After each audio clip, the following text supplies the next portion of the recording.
In Taiwan, a delicate peace looks a little more fragile. The self-governed island has a new leader, one China sees as a reckless separatist. For 2 days, Beijing tried to show the world how it could and would wage and win a war here. This is Keelung, a naval base.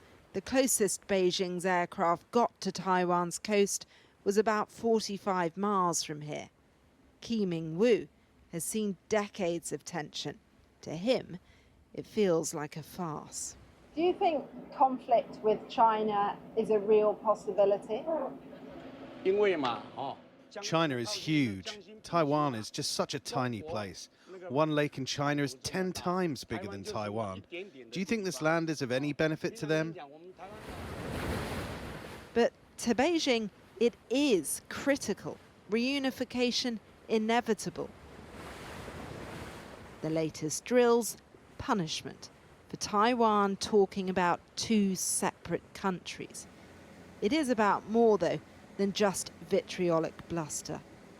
There is definitely a sense here that if Beijing was to make a military move, it would be catastrophic.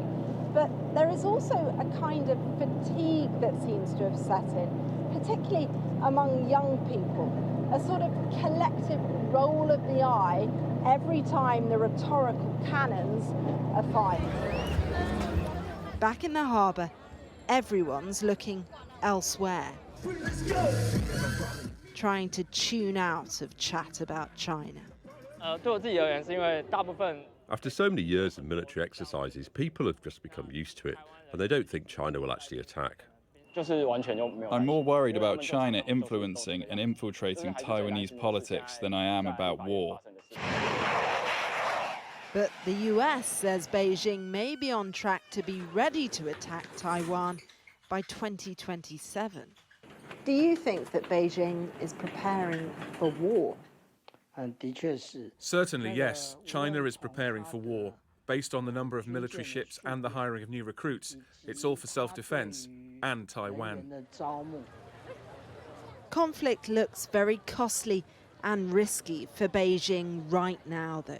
It may well opt to just squeeze this island rather than seize it. Cordelia Lynch, Sky News, Taipei, Taiwan.